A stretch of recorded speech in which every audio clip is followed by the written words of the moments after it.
നിങ്ങളുടെ ശരീരത്തിൽ ആകുന്ന വിഷാംശങ്ങളെ കുറിച്ച്, ടോക്സിനെ കുറിച്ചാണ് നമ്മൾ സംസാരിച്ചത്.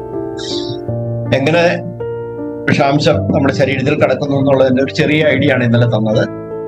ഇന്ന് നമ്മൾ നോക്കാൻ പോകുന്നത് ഇത് എങ്ങനെ നമ്മൾക്ക് ഒഴിവാക്കാം, ഇത് നമ്മുടെ ശരീരം അതിനെ എന്ത് രീതിയിലാണ് ഒഴിവാക്കുന്നത് എന്നുള്ളതിനെ കുറിച്ചൊരു ചെറിയ പ്രസന്റേഷൻ ആണ്. ഒരു ഡീപ്പായിട്ടുള്ള ചെറിയ രീതിയിൽ നമ്മൾക്ക് എങ്ങനെയാണ് ബോഡി ക്ലീനിങ് നമ്മുടെ ശരീരം ചെയ്യുന്നത്, ഹ്യൂമൻ ബോഡി ക്ലീനിങ് സിസ്റ്റം ഏത് രീതിയിലാണ് അത് ചെയ്യുന്നത് എന്നുള്ളതാണ് നമ്മൾ ഇന്ന് നോക്കാൻ പോകുന്നത്. അപ്പൊ നമുക്കൊന്ന് നോക്കാം. നമ്മളുടെ സംവിധാനം, നമ്മുടെ ശരീരത്തിലുള്ള ക്ലീൻ ചെയ്യാനുള്ള സംവിധാനങ്ങളാണ് നമ്മുടെ ശ്വാസകോശം, കരൾ, വൃക്ക, ആന്തരം അല്ലെങ്കിൽ ഇൻഡസ്റ്റൈൻ എന്നാണ്, ത്വക്ക്, മനസ്സ്. ഇത്രയും സംവിധാനമാണ് നമ്മുടെ ശരീരത്തിലുള്ളത്. ഇത് നമ്മുടെ ശരീരത്തെ ക്ലീൻ ചെയ്യാൻ ഉള്ള സംവിധാനം, സിസ്റ്റം എന്ന് പറയും. ക്ലീനിങ് സിസ്റ്റമാണ് ഇതെല്ലാം. ഈ സിസ്റ്റം ഉപയോഗിച്ചാണ് നമ്മുടെ ശരീരം നമ്മളുടെ കംപ്ലീറ്റ് ക്ലീനിങ് നടത്തുന്നത്. ഇത് എങ്ങനെയാണെന്ന് നമ്മളൊന്ന് ബ്രീഫായിട്ട് അറിയാം. ഇതൊക്കെ നമുക്ക് വലിയ സയൻസ് ഒന്നുമല്ല, എല്ലാവർക്കും ചെറിയ രീതിയിൽ അറിയാം. എന്നാലും നമ്മൾക്കൊന്ന് നോക്കാം ഇത് ഏത് രീതിയിലാണ്. ആദ്യത്തെ ഇതാണ് ശ്വാസകോശം. ആ ശ്വാസകോശം ചെയ്യുന്ന കാര്യങ്ങൾ അത് നന്നായിട്ട് ആക്ടിവേറ്റ് ചെയ്യാനാണ് നമ്മൾ ഈ ബ്രീത്തിങ് എക്സർസൈസിന് ഏറ്റവും കൂടുതൽ ഇമ്പോർട്ടൻസ് കൊടുക്കുന്നത്. ആ ബ്രീത്തിങ് പെർഫെക്റ്റ് ആയി കഴിയുമ്പോൾ തന്നെ പല കാര്യങ്ങളും അതിൽ നിന്ന് നമ്മൾക്ക് പല പ്രശ്നങ്ങളിൽ നിന്നും നമുക്ക് മോചനം ലഭിക്കാൻ സാധിക്കും. ആ പ്രശ്നങ്ങൾ എന്ന് പറയുന്നത് പലരും പല പ്രശ്നങ്ങൾ കൊണ്ടാണ് ഇവിടെ എത്തിച്ചേർന്നത് തന്നെ. അപ്പൊ ഏറ്റവും അടിസ്ഥാനപരമായിട്ടുള്ള കാര്യം എന്ന് പറയുന്നത് നമ്മുടെ ശ്വാസം കറക്റ്റായിട്ട്, അല്ലെങ്കിൽ നമ്മുടെ ഓക്സിജൻ ശരിക്കും നമ്മുടെ ശരീരത്തിൽ കൊടുക്കുക എന്നുള്ളതാണ്. അപ്പൊ നമ്മൾ സാധാരണ നിലയിൽ ചിന്തിക്കുമ്പോൾ എന്താണ്, നമ്മൾ ബ്രീത്ത് ചെയ്യുമ്പോൾ എന്താ സംഭവിക്കുന്നത്? ഓക്സിജൻ നമ്മൾ ഉള്ളിലോട്ട് എടുക്കുന്നു, നമ്മുടെ ശരീരത്തിലുള്ള കാർബൺ ഡൈ ഓക്സൈഡ് പുറന്തള്ളും. ഇത്രയാണ് നമ്മൾ സാധാരണ നിലയിൽ നമ്മൾ ചിന്തിക്കാറുള്ളത്. നമ്മൾ ശ്വസിക്കുമ്പോൾ അകത്തേക്ക് ഓക്സിജൻ വരുന്നു, കാർബൺ ഡൈ ഓക്സൈഡ് പുറത്തേക്ക് പോകുന്നു. പക്ഷെ ഇതല്ല, ഇതിലും വലിയൊരു കാര്യം ഇതിനിടയിൽ സംഭവിക്കുന്നുണ്ട്. നമുക്ക് കുറച്ചൊക്കെ ഞാൻ ക്ലാസ്സുകളിൽ നിങ്ങൾക്ക് പറഞ്ഞു തന്നിട്ടുണ്ട്. അത് എന്തൊക്കെയാണെന്ന് നമുക്കൊന്ന് ചോദിക്കാം. നമ്മുടെ ഈ ശ്വസിക്കാറുള്ള നമ്മുടെ റെസ്പിറേറ്ററി സിസ്റ്റം എന്ന് പറയുന്നത് ഈ നോസ് മുതൽ ലങ്സ് വരെ ഉള്ളതാണ്.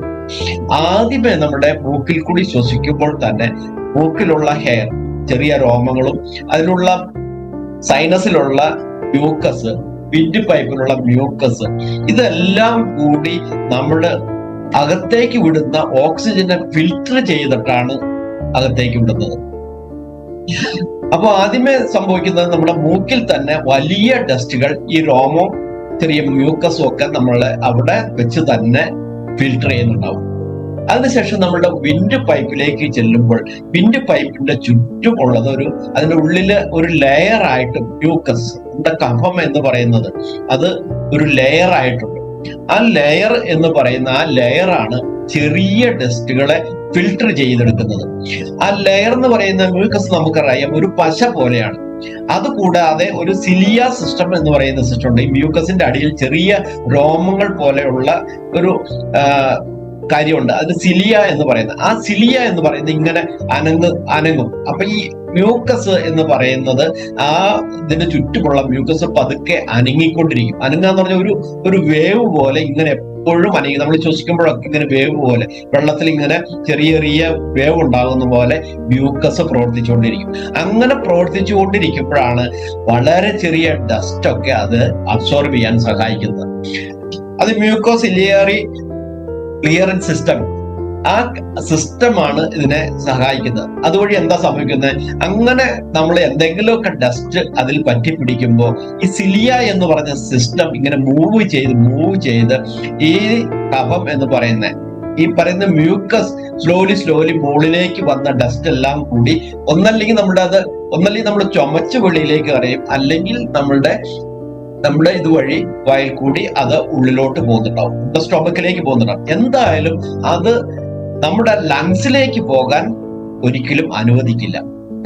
അതൊരു വലിയ കാര്യമാണ്. അതുകൂടാതെ ഞാൻ പറഞ്ഞു, നമ്മുടെ രണ്ട് നോസ് തന്നിരിക്കുന്നത് ഒരു എയർ കണ്ടീഷനിങ് സിസ്റ്റമാണ്.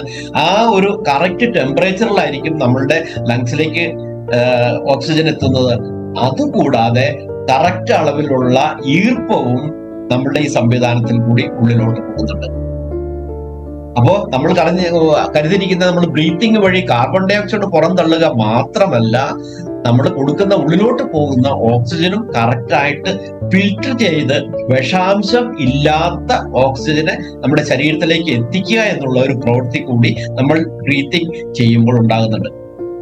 മൈക്രോഫോബസ് എന്ന് പറയുന്ന മൈക്രോബ്സ് എന്ന് പറയുന്ന ലൈക്ക് നമ്മൾ ബാക്ടീരിയ, അത് ഈ ബാക്ടീരിയ, വൈറസ്, ഡസ്റ്റ്, അതെല്ലാം പോലെയുള്ള സാധനങ്ങൾ നമ്മുടെ ലങ്സിൽ ചെല്ലുമ്പോൾ മൈക്രോഫാഗസ് എന്ന് പറയുന്ന സംവിധാനങ്ങൾ ഇതിനെയൊക്കെ തിന്നുകളയും. അങ്ങനെ ഇതും കഴിഞ്ഞിട്ട് അപ്പുറത്തേക്ക് ചെന്നാൽ ലങ്സിലുള്ള മൈക്രോഫാഗസ് എന്ന് പറയുന്നത് ഈ പറയുന്ന ബാക്ടീരിയയും വൈറസെയും ഈറ്റ് എന്ന് പറഞ്ഞാൽ തിന്ന് അതിനെ നശിപ്പിക്കുന്ന ഒരു സംവിധാനം കൂടി. അപ്പൊ നിങ്ങളൊന്ന് ആലോചിച്ച് നോക്കി, നമ്മുടെ ഈ പ്രകൃതി നമ്മൾക്ക് തന്നിരിക്കുന്ന ഒരു സംവിധാനം, വെറും ബ്രീത്തിങ് സംവിധാനം തന്നെ എത്ര പെർഫെക്റ്റ് ആയിട്ടാണ് ചെയ്തിരിക്കുന്നത് എന്നുള്ളത് നമ്മൾ ചിന്തിക്കേണ്ടിയിരിക്കുന്നു. ഇനി അടുത്തതെന്ന് പറയുന്നത് നമ്മുടെ ലിവറാണ്, കരൾ. നമ്മുടെ ശരീരത്തിലെ ഏറ്റവും വലിയ ഡീടോക്സിങ് ഫാക്ടറിയാണിത്. എന്ന് പറഞ്ഞാൽ വിഷാംശത്തെ നശിപ്പിക്കുന്ന ഒരു ഫാക്ടറിയാണ് ഈ പറയുന്ന കരൾ എന്ന് പറയുന്നത്. നമ്മൾ കഴിക്കുന്ന മരുന്നുകളോ നമ്മൾ കഴിക്കുന്ന ഫുഡിലുണ്ടാകുന്ന കെമിക്കല്, ഇപ്പൊ ഈ കാലഘട്ടത്തിൽ കഴിക്കുന്നതിന് ഒത്തിരി കെമിക്കലുണ്ട്. ആ കെമിക്കലുകളെല്ലാം, അശുദ്ധമായ ഭക്ഷണം, ഇതെല്ലാം ശുദ്ധീകരിക്കുന്നത് ഈ കരളിലാണ്. ഇപ്പൊ നമ്മൾ കരുതുന്നത് നമ്മൾ ഭക്ഷണം കഴിച്ചു കഴിയുമ്പോൾ ആമാശയത്തിലേക്ക് ചെന്ന് കഴിഞ്ഞാൽ ഉടനെ അത് ബ്ലഡിലേക്ക് പോവാണ്. യെസ്, അത് ബ്ലഡിലേക്ക് പോയി അത് സ്ട്രേറ്റ് ആദ്യം പോകുന്നത് കരളിലേക്കാണ്. ആ കരളിൽ ചെന്നതിന് ശേഷം നമ്മൾക്ക് ആ ലിവർ ആദ്യമേ ഈ വന്ന ന്യൂട്രിയൻസ്, പോഷകങ്ങൾ ഏതാണ് നമ്മുടെ ശരീരത്തിന് ആവശ്യമുള്ളത് എന്നുള്ളതിന് മാത്രം അകത്തേക്ക് കടത്തിവിടുകയും മറ്റതിനെ അവിടെ വെച്ച് തന്നെ ഡീറ്റോക്സ് ചെയ്യാം. അതെന്ന് പറഞ്ഞാൽ വിഷാംശമാണ് ചെല്ലുന്നെങ്കിൽ ആ വിഷാംശത്തെ ന്യൂട്രലൈസ് ചെയ്യുന്ന ഒരു സംവിധാനം ഈ കരളിലുണ്ട്. അതിനകത്ത് ആ ന്യൂട്രലൈസ് ചെയ്ത സോളിഡ് ആയിട്ടുള്ള ഇതെല്ലാം അപ്പൊ തന്നെ നമ്മുടെ തിരിച്ച് വയറ്റിലേക്ക് പോയി അത് നമ്മൾ വിസർജനത്തിൽ കൂടി അത് പുറത്തേക്ക് പോകുന്നുണ്ടാവും. അതുകൂടാതെ സോളിഡ് അല്ലാത്ത ലിക്വിഡ് ആയിട്ടുള്ള എന്തെങ്കിലും വേസ്റ്റ് ഉണ്ടെങ്കിൽ അത് മൂത്രത്തിൽ കൂടിയും പോകാൻ അത് സഹായിക്കുന്നുണ്ടാവും. എത്ര പെർഫെക്റ്റ് ആയിട്ടാണ്. കാരണം എന്ന് പറഞ്ഞാൽ ഈ കരളാണ് നമ്മുടെ ശരീരത്തിന്റെ ഉള്ളിലേക്ക് കിടക്കുന്നത്. നമ്മുടെ ഭക്ഷണത്തിൽ കൂടി, അത് കുറച്ചൊക്കെ ശ്വസിക്കുന്നതിൽ കൂടി, വെള്ളം കുടിക്കുന്നതിൽ കൂടി, ഇതിലെല്ലാം നമ്മളിലേക്ക് ചെല്ലുന്ന എല്ലാ തരത്തിലുള്ള ഫുഡിന്റെയും നമ്മുടെ ആമാശയത്തിൽ ചെന്നു, അല്ലെങ്കിൽ മൂക്കിൽ കൂടി ലങ്സിൽ ചെന്നു, ഇതെല്ലാം ബ്ലഡിൽ കൂടി ആദ്യമേ ലിവറിലേക്കാണ് പോകുന്നത്. ലിവർ ഇത് ശുദ്ധീകരിക്കുക, അല്ലെങ്കിൽ വിഷാംശങ്ങളെ ഡൈല്യൂട്ട് ചെയ്ത് അത് വെള്ളത്തിലിട്ട് സോല്യൂബിൾ ആയിട്ടുള്ള വാട്ടർ സോല്യൂബിൾ എന്ന് പറയും. വാട്ടർ സോല്യൂബിൾ ആയിട്ടുള്ള അത് അവിടുന്ന് കിഡ്നിയിലേക്ക് പോയി കിഡ്നി വഴി ഫിൽട്ടർ ചെയ്യും. സോളിഡ് ആയിട്ടുള്ള എന്തെങ്കിലും ഉണ്ടെങ്കിൽ അത് നമ്മുടെ തിരിച്ച് വയറ്റിലേക്ക് തന്നെ വന്ന് വയറ്റിൽ നിന്ന് അത് പുറത്തേക്ക് പോകുന്ന രീതിയിലേക്കാണ് ഈ സംവിധാനം ഉണ്ടാക്കിയിരിക്കുന്നത്. അപ്പൊ ലിവർ ആണ് നമ്മുടെ ഏറ്റവും വലിയ കെമിക്കൽ ഫാക്ടറി. ആ കെമിക്കൽ ഫാക്ടറി എന്ന് പറഞ്ഞാൽ നമ്മളുടെ ദൂഷ്യം ചെയ്യുന്ന എല്ലാ പോയിസണെയും അത് ന്യൂട്രലൈസ് ചെയ്ത് പുറന്തള്ളാൻ സഹായിക്കുന്ന സംവിധാനമാണ് നമ്മുടെ ലിവർ എന്ന് പറയുന്നത്. അടുത്തതെന്ന് പറഞ്ഞാൽ കിഡ്നിയാണ്. ഈ കിഡ്നിയാണ് നമ്മുടെ വെള്ളം, നമ്മുടെ ബ്ലഡിലുള്ള അടുത്ത സിസ്റ്റം, അടുത്ത ഫിൽറ്ററിങ്, ഏറ്റവും വലിയൊരു ഫിൽറ്ററിങ് സംവിധാനമാണ്. ആവശ്യമില്ലാത്തതൊക്കെ ഹൈ പ്രഷറിലാണ് ഇതിനകത്ത് ഫിൽട്ടർ ചെയ്യുന്നത്. ആ ഫിൽട്ടർ ചെയ്ത് അവിടെ നിന്ന് അത് പല ഫിൽറ്ററുകൾ കടത്തിവിട്ട് ആവശ്യമില്ലാത്ത വേസ്റ്റുകൾ യൂറിനിൽ കൂടി പുറന്തള്ളാൻ ഇത് സഹായിക്കുന്നു. അപ്പൊ രക്തത്തിൽ നിന്നുള്ള മാലിന്യങ്ങൾ നീക്കം ചെയ്യുന്നു, ആ യൂറിനായി പുറത്തേക്ക് വിടുന്നത്. അതിനകത്ത് പലതരത്തിലുള്ള കെമിക്കൽസ് ഉണ്ട്. യൂറിയ ഉണ്ട്, ഫോസ്ഫറസ് ഉണ്ട്, അങ്ങനെ പലതരത്തിലുള്ള കെമിക്കൽ. അടുത്തതെന്ന് പറഞ്ഞാൽ ബോഡി ക്ലീനിങ് സിസ്റ്റത്തിലുള്ളത് നമ്മുടെ ഇൻഡസ്റ്റൈൻ ആണ്. ആന്തരം എന്നാണ് മലയാളത്തിൽ കിട്ടിയിരിക്കുന്നത് എനിക്കറിയില്ല. നമ്മുടെ സ്മോൾ ഇൻഡസ്റ്റൈനും ബിഗ് ഇൻഡസ്റ്റൈനും കൂടി ഉള്ളതാണ് നമ്മുടെ ഇൻഡസ്റ്റൈൻ സിസ്റ്റം എന്ന് പറയുന്നത്.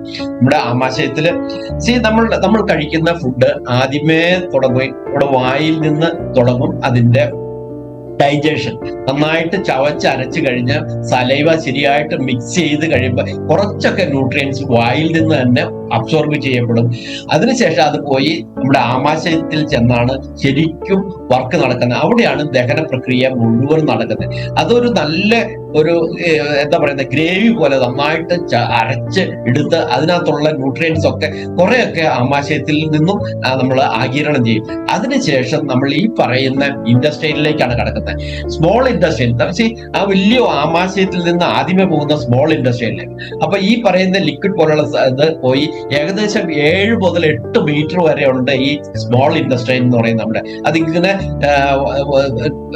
പല ഇപ്പൊ ഇരിക്കുന്ന നിങ്ങൾ പിക്ചർ കാണാം, ആ രീതിയിൽ വളഞ്ഞ് പിരിഞ്ഞൊക്കെ ഇരിക്കുകയാണ്. അപ്പൊ അതിനകത്തേക്ക് ഈ വലിയ ആമാശയത്തിൽ നിന്ന് അതിലേക്ക് ചെന്ന് കഴിയുമ്പോൾ ശരിക്കും നമ്മൾ ഞെക്കി പിഴിഞ്ഞ് അതിലുള്ള സത്ത് മുഴുവൻ എടുക്കുന്ന രീതിയിൽ ചെറുകുടൽ പ്രവർത്തിച്ച് അവിടെ നിന്ന് ഇങ്ങനെ എടുത്ത് പിഴിഞ്ഞ് അത് ആ പെരിയാറ്റിക് മൂവ്മെന്റ് എന്ന് പറയും. അങ്ങനെ സ്ലോലി ബാക്കി വരുന്നതിന് ഇങ്ങനെ പുറത്തേക്ക് തള്ളി വിടുന്ന ഒരു സംവിധാനമാണ് നമ്മുടെ ചെറുകുടൽ ചെയ്യുന്നത്.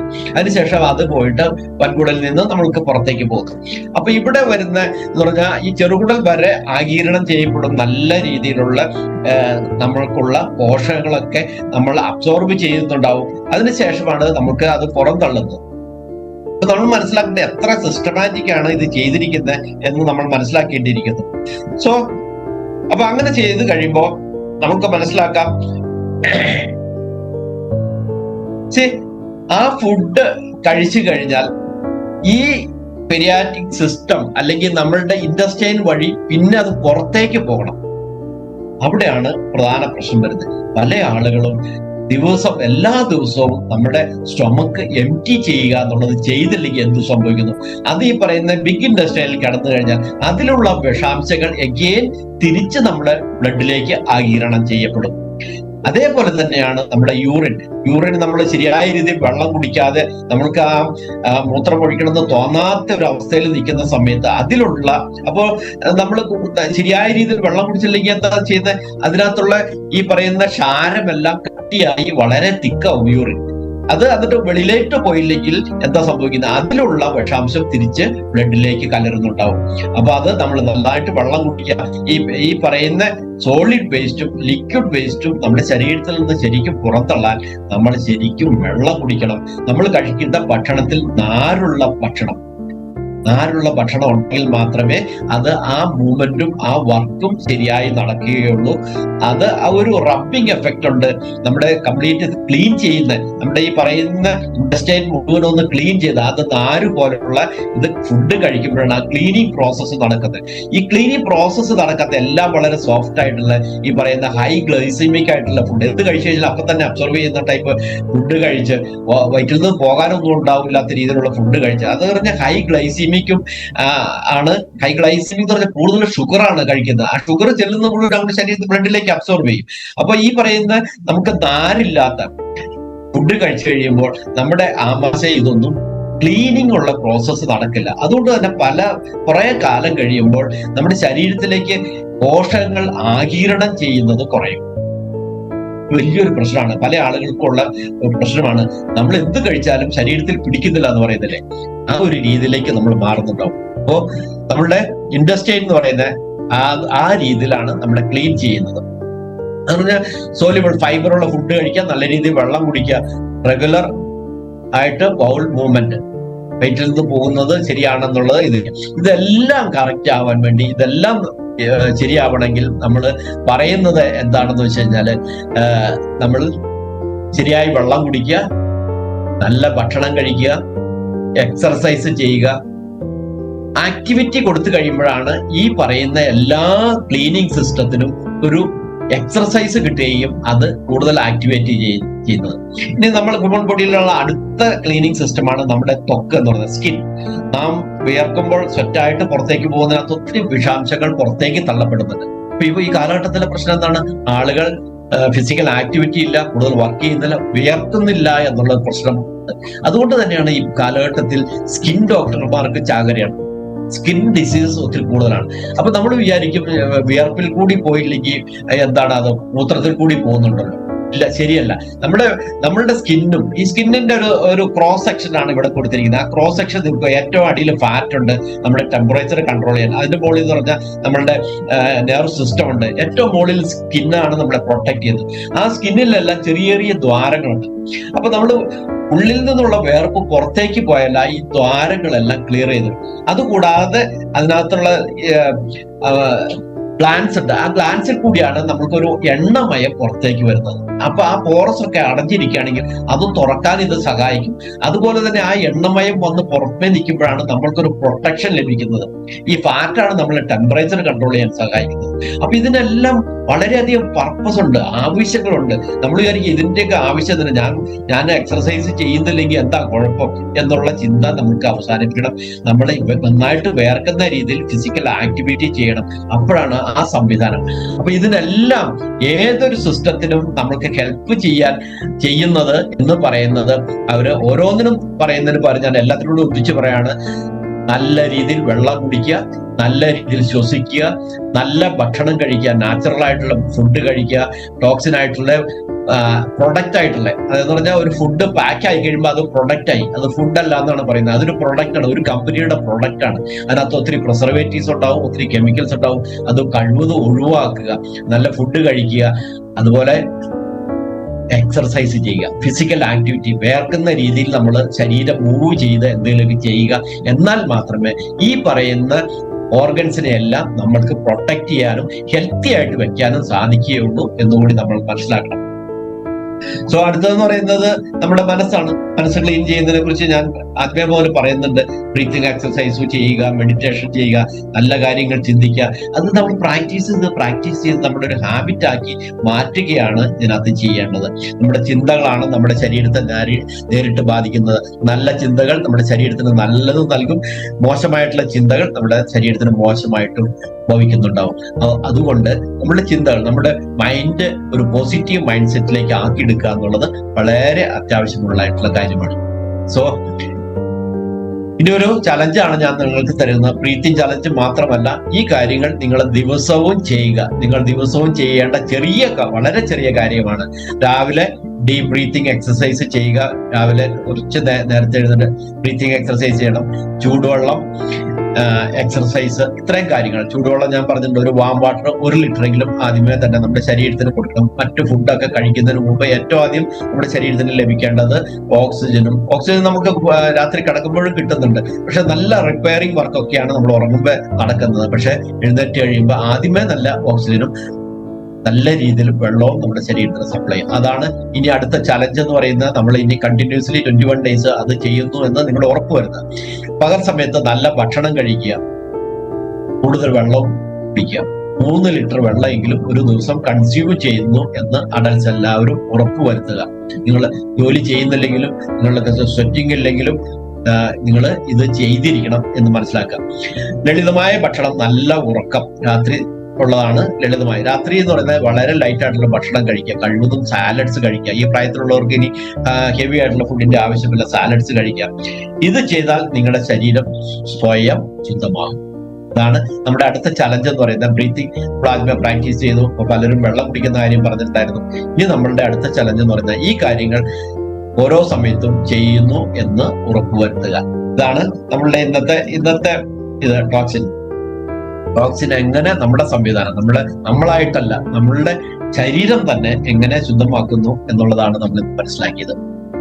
ഓക്കെ, നമ്മൾക്കിന്ന് വൈൻഡപ്പ് ചെയ്യാം. Thank you, good night.